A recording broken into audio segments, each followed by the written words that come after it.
반갑습니다. 저는 이전에는 국책은행에서 한 20년 정도 근무를 했었고요.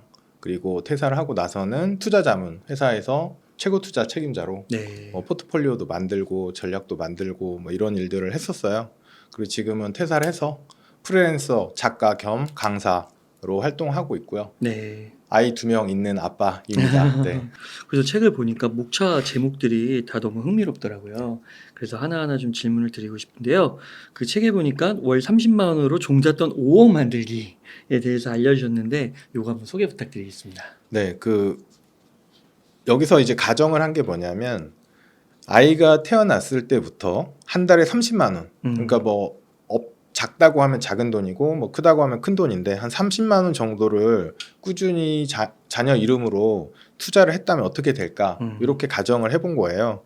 그래서 수익률은 연간 7.2% 정도 수익률을 가정을 했어요. 네. 그래서 이렇게 해서 계속 굴려주게 되면 아이가 20세가 될 때 총 투자금이 7,200만 원인데 계좌 잔고가 1억 5천만 원 정도 되거든요. 그런데 요거를 아이가 대학교 갈 때 학비나 생활비로 써도 되겠죠. 네. 써도 되는데 만약에 이제 아이 학비를 따로 준비를 하셨으면 이 돈을 쓰지 않고 계속 35세까지 굴려주는 거예요.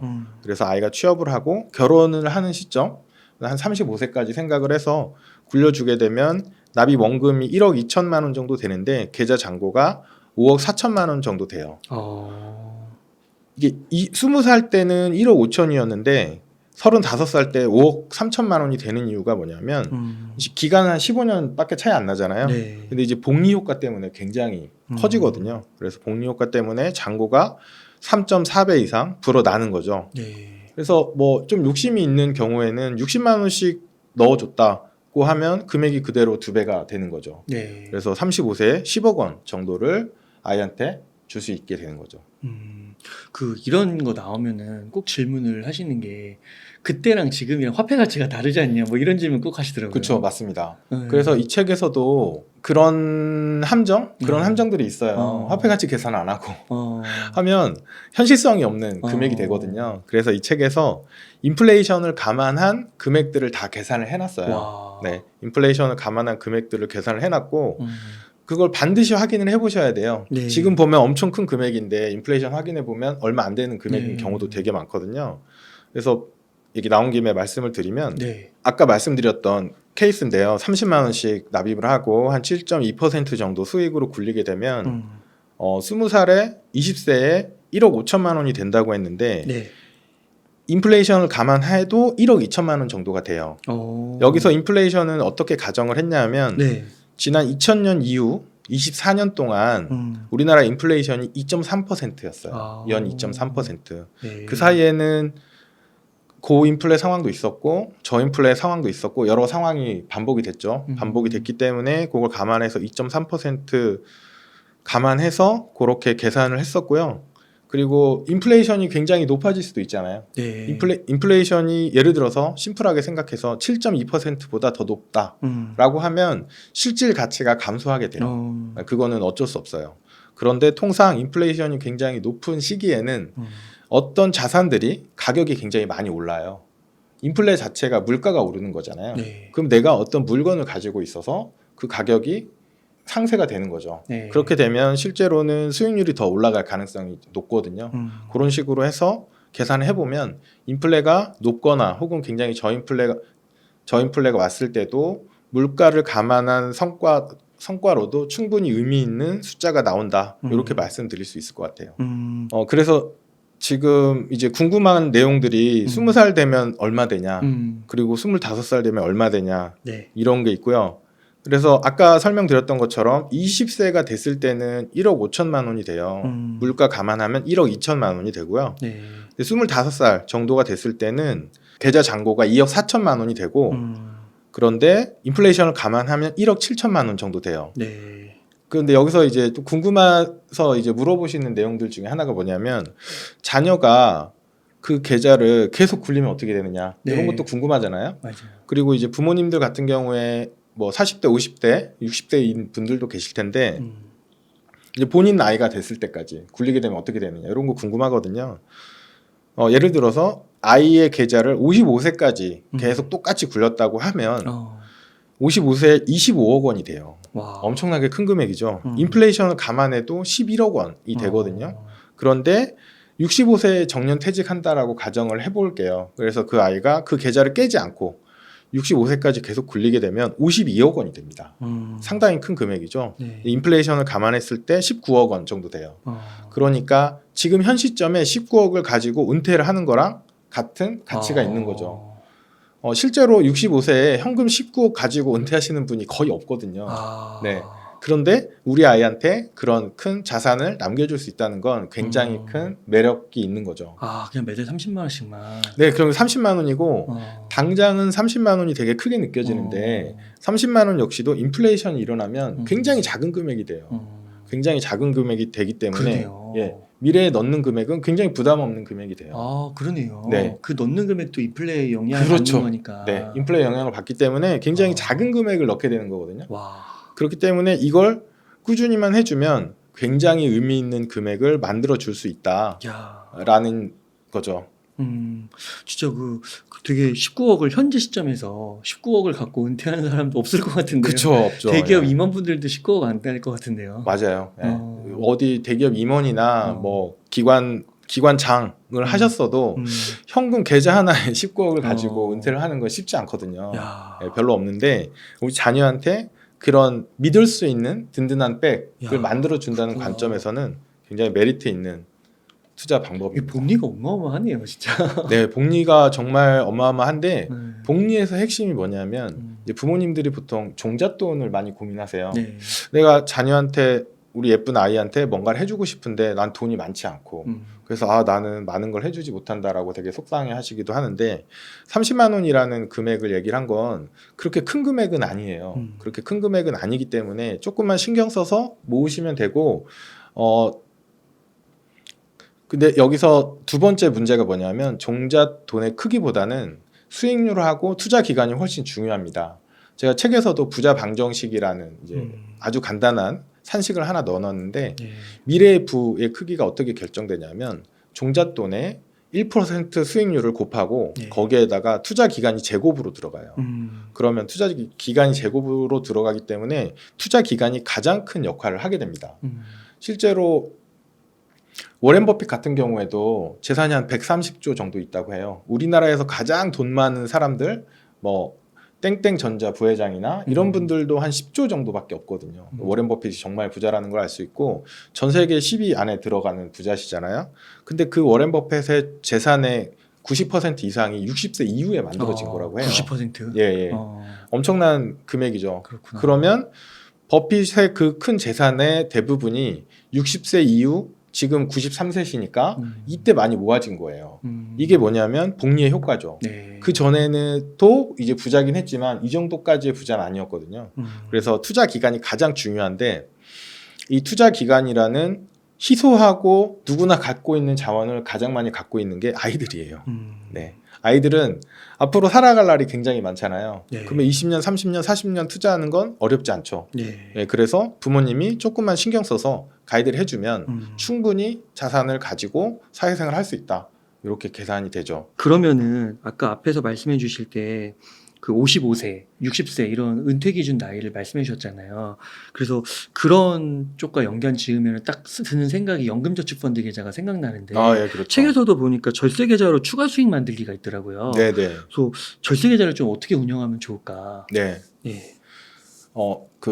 저희가 투자를 하고 돈을 모으는 방법 중에 뭐 네. 굉장히 다양한데 네. 어디서 하냐가 굉장히 중요하거든요. 네.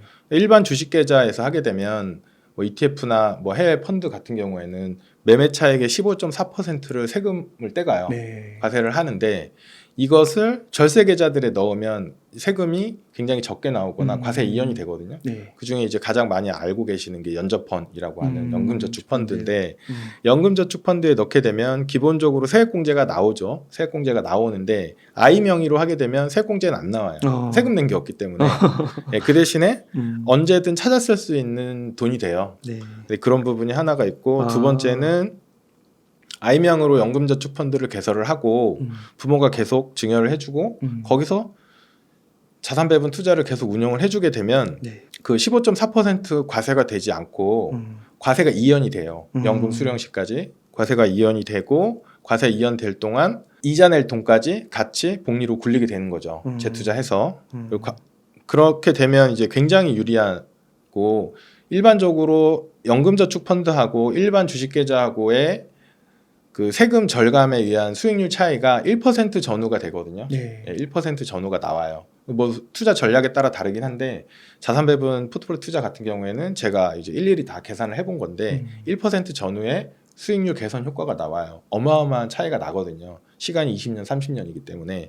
그리고 그 연금저축 펀드를 자녀가 커서 직장인이 되잖아요. 사회생활을 하게 되면 그걸 굳이 깰 필요가 없어요.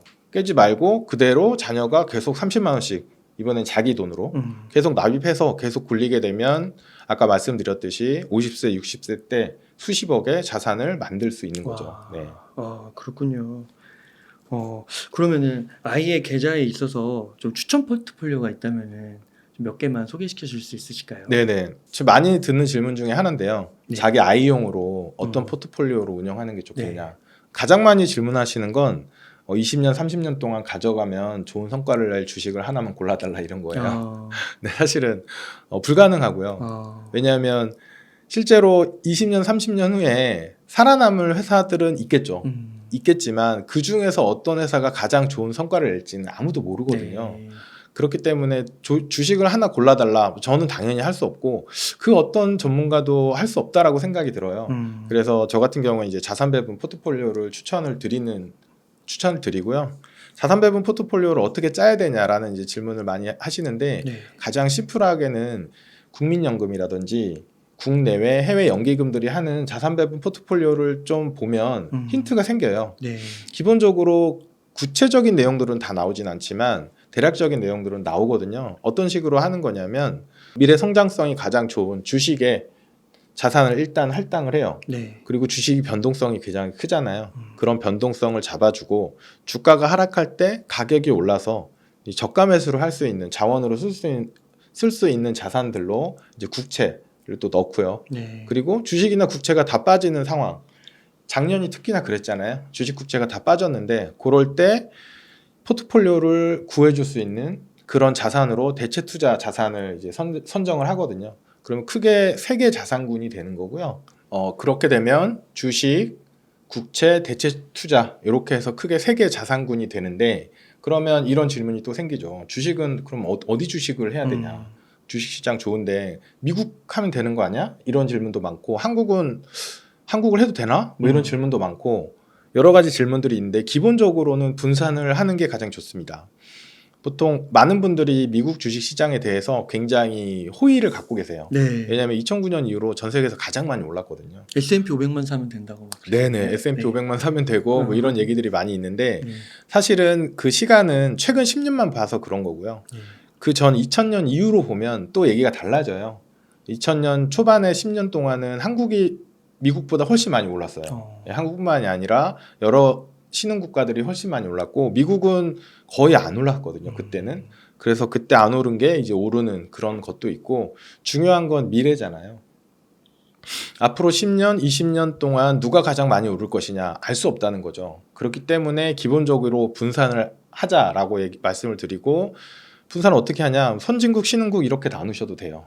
그런데 선진국 중에서는 이제 미국을 선정을 많이 하시고 신흥국 중에서는 이제 우리가 간편하게 거래할 수 있는 한국 주식 많이 선정을 하시죠. 그런 식으로 나누셔도 되고 그리고 나서 국채 같은 경우에도 미국 국채, 한국 국채 이렇게 섞는 거죠. 이렇게 섞고 대체 투자 같은 경우에는 저는 주로 금을 많이 추천을 드려요. 금을 추천드리는 이유는 뭐 저 혼자만 금을 좋아하는 건 아니고 많은 자산 배분하는 연기금이라든지 전문가들의 의견을 들어봐도 대체 투자에서 가장 중요한 건 뭐냐면 기존 자산과 다르게 움직이는 거거든요. 네. 금 같은 경우에도 작년에도 이제 겪어보신 분들은 많이 아실 거예요. 금가가 굉장히 많이 올랐었잖아요. 그런 모습들을 보여줘요. 그래서 포트폴리오에 담아두면 굉장히 유리하게 작용을 하고요. 또 하나가 이제 달러 자산이죠. 달러 같은 경우에 뭐 주식, 국채 다 안 좋을 때 혹은 글로벌 경기가 안 좋을 때 달러가 굉장히 많이 올라가는 모습들을 많이 겪어보셨을 거예요.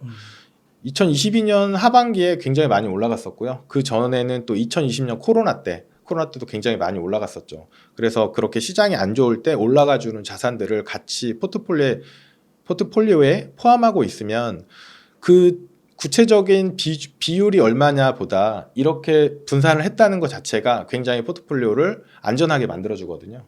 그 정도의 분산만 해줘도 꽤 괜찮은 성과가 나온다.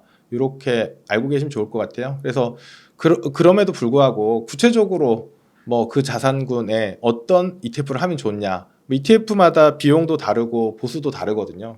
그런 것까지 이제 계산해서 이제 책에는 이제 계산해서 넣었고요. 그리고 비율을 어떻게 하는 게 좋냐, 뭐 이런 것도 이제 계산해서 넣어드렸는데 아주 단순하게 뭐 반반, 뭐 n분의 1 해서 들어간다라고 접근을 하셔도 그렇게 나쁘지 않습니다. 아, 그렇군요. 주식 같은 경우는 그럼 뭐 코덱스나 S&P 500이나 이런 걸로 좀 비율로 섞어도 되는 거고. 네, 맞습니다. 아, 그렇게 돼서 요거를 이제 또 책에다가 소개시켜 주신 거군요. 네네네. 와, 근데 이게 7.2%라는 게 네. 사실 그렇게 막 높은 수익률은 아닌 것 같은데도 이거를 지키기만 하면 55세, 60세까지만 지키게 하면은 막 10억 단위의 이런 돈이 네. 생긴다는 거잖아요. 네네, 맞습니다. 현재 가치로 했을 네네. 때. 야, 이거 대단한데요. 이거 꼭 해야 되겠는데요. 그래서 이제 아까 말씀드렸듯이 이제 부자 방정식에서 중요한 게 수익률인데 네. 투자 기간 얘기를 드렸고 수익률이 중요한데 보통 많은 분들이 이제 굉장히 높은 수익률을 원하세요. 그래서 굉장히 공격적인 투자들을 네. 많이 하시는데 시간이 지나고 나서 보면 자기의 공격적인 투자에서 굉장히 좋은 성과를 주었던 주식들이 있는데 예. 계좌 자체의 잔고가 많이 불어나지 않은 경우들이 많으실 거예요. 그래서 저 같은 경우에는 일단 초보 투자자 그리고 뭐 투자에 아주 전문적인 식견을 갖고 있지 않은 부모님들을 위해서는 자산 배분 투자를 권하는 이유가 안정적이고 적절하고 구현 가능한 수익을 만들어 주거든요. 네. 워렌 버핏 같은 경우에 굉장히 큰 부자긴 하지만 버핏의 지난 4, 50년간의 수익률을 보면 20% 정도예요. 뭐 엄청나게 많진 않아요. 근데 그 20%의 수익이 그 긴 기간 동안 누적이 돼서 복리 효과를 일으킨 거고요. 버핏의 성과도 최근 20년 동안은 그렇게 높지 않아요. 네. 그러니까 다시 말하면 70년, 80년대, 90년대 버핏의 성과는 연 30%가 넘어갔어요. 굉장히 이제 어메이징한 성과들을 계속 냈었고 최근 20년 동안은 S&P 500이랑 거의 비슷해요. 그래서 한 9에서 10% 수준이에요. 그것도 굉장히 높은 거지만 그런데 일반인이 버핏급의 수익률을 낼 수 있는가? 저는 아니라고 좀 생각을 해요. 아니라고 생각을 하고 그렇기 때문에 그거보다 좀 낮은 수준, 그러니까 5에서 10% 정도는 충분히 달성 가능하다라고 생각을 하고요. 그래서 그거를 어떻게 달성 가능해?라고 하는 것에서 이제 저같이 이 투자 전략을 연구하는 사람들은 이제 백테스트라는 프로그램을 개발해서 그런 방법을 통해서 어느 정도 수익이 나올 수 있겠다라고 가늠을 하고요. 네. 그리고 실제로 저 같은 경우에 2019년 초부터 제 연금 계좌들 수익을 계속 공개를 해왔거든요. 네. 블로그랑 유튜브 통해서 계속 매달 공개를 해왔는데 한 4년 5개월 정도 지났는데 거기 계좌 수익률을 보시면 좋을 때는 굉장히 10% 넘었었고요. 안 좋을 때는 좀 깎이기도 했는데 최근에 조회한 걸 보면 한 8% 정도 나오거든요. 4년 5개월 동안 뭐 코로나도 겪고 작년에 고인플레 상황도 겪고 하면서 그 정도 수준이면 제가 목표하는 수익률은 충분히 달성이 되고 있어요. 네. 그래서 나쁘지 않다라고 생각이 들고 그래서 이거 누구나 할 수 있다. 그리고 굉장히 손이 많이 가지도 않아요. 연평균 8%라는 건가요? 네, 맞습니다. 연평균 8% 그러면은 정도. 4년 반에 연평균 8%면은 네. 누적으로 몇 프로가 되는 거예요? 네, 30%가 훨씬 넘죠. 복리로 하니까 네, 거의 맞습니다. 50% 정도 되겠네요. 네네네, 40%가 훨씬 넘고요. 와. 근데 이게 제가 2019년에 마법의 연금 굴리기라는 책을 쓰고 독자들하고 같이 좀 하는 모습을 공유를 해야겠다라고 생각을 하고 네. 연금 계좌 같은 경우가 이걸 하기가 좋은 게 돈이 입출금이 없잖아요. 네. 저도 빼고 싶어도 못 빼고 네, 이런 굉장히 좋은 행동 장치가 있거든요. 네. 그렇기 때문에 이제 거기 잔고도 다 표시를 해놨어요. 그래서 뭐 사실은 연금저축이나 IRP를 여러 계좌로 만들 수 있어요. 네. 그래서 다 다른 전략을 돌리고 제일 좋은 성과가 나온 것만 보여주어도 이제 될 수가 있는데 그럼 이제 사기꾼이 되는 거고 저는 이제 계속 꾸준히 하는 계좌들을 보여드리기 때문에 이제 보신 분들은 아실 거고 그런데 이거를 이제 충분히 그 정도 수익은 날 수 있는데 핵심이 뭐냐면 꾸준히 해야 된다는 거예요. 네. 꾸준히 하는 게 쉽지 않아요. 그러니까 이게 그 코로나 때 확 벌었다가도 이 잃으신 분들이 사실 되게 많고 맞습니다. 심지어 장을 떠나시는 분들도 네네네. 있는데 어떻게 보면 되게 느린 것 같았지만 결과론적으로 50% 수익률이라고 했을 때 나쁘지 않은 것 같은데요. 너무 그렇죠. 좋은 것 같은데요. 네, 그리고 가장 좋은 게 뭐냐면 시장이 흔들리고 막 상관이 이럴 때 없어. 예, 마음이 편해요. 마음이 편하기 때문에 이걸 장기적으로 할 수 있고 네. 그리고 특히나 이제 되게 많은 분들이랑 얘기를 나누다 보면 말씀하신 것처럼 시장이 안 좋으니까 아 일단 투자 접고 다시 장이 좋아지면 그때 들어가고 이런 굉장히 실수들을 많이 하세요. 네. 그렇게 되면 정말 얻어야 될 수익을 못 얻으세요. 네. 장이 다 올라간 다음에 들어가서 빠지고 나면 손실나는 상태로 나오고 이러거든요. 네. 근데 아이 계좌 같은 경우에는 이런 안 좋은 행동이나 습관들을 잡아주기가 너무 좋아요. 네. 자, 아이 거니까 내가 건드리면 안 된다라는 생각을 좀 가지실 거고, 그리고 이거는 아이를 위한 거니까 꾸준히 계속 굴리겠다. 이렇게 가는 거죠. 그리고 리밸런싱이나 이런 것 때문에 좀 복잡하게 생각하시는 분들이 있는데 책에서도 이제 그 내용을 적어놨는데 사고 팔고 하는 거 귀찮거든요. 귀찮은데 그렇게 안 하셔도 돼요. 어떻게 하냐면 매달 30만 원씩 납입을 하잖아요. 네. 그러면은 원래 목표했던 비율보다 적어진 애들이 있어요. 원래 목표가 15% 목표였는데 얘가 뭐 주가가 빠지거나 뭐 해서 뭐 13% 됐어요. 그럼 얘한테 더 채워 넣기만 계속 하는 거예요. 예. 그리고 예를 들어서 다시 주가가 많이 올랐어요. 그럼 주식은 많이 올랐는데 나머지는 안 올랐다. 그럼 나머지 애들만 계속 채워 넣기를 하는 거예요. 네. 적립식으로 하면 이런 간편함이 있거든요. 그런 식으로 해서 꾸준히 채워 나가는 거죠. 그렇게 하시면 결국은 시간이 돈을 벌어주는 거죠. 네. 버핏이 이런 말을 했어요. 나는 젖은 눈덩이와 긴 언덕만 있으면 큰 돈을 벌 수 있다고. 결국은 눈덩이가 계속 굴러가면서 스스로 뭉쳐지거든요. 네, 이 원리가 자산 배분 투자랑 저는 비슷하다고 생각을 해요. 와. 그래서 긴 언덕을 만들어야 되는데 굉장히 격한 방식의 투자는 그 긴 언덕을 못 만들어요. 그렇기 때문에 아이 계좌는 그걸 만들어 줄 수 있다. 그래서 오히려 부모님보다 수익률이 더 좋을 수도 있어요. 네. 와. 그러니까 이 30만 원이 월 30만 원이 지금의 30만 원이 시간이 지나면서 또 30만 원의 가치가 줄어드니까 그렇죠. 진짜 학원비 넣는다 생각하고 나중에는 이게 진짜 뭐 20만 원 가치, 10만 원 가치가 될 수 있는 거잖아요. 네네네. 야, 근데도 현재 가치로 19억을 얻는다는 게 10억 이상을 얻는다는 게 대박인데요.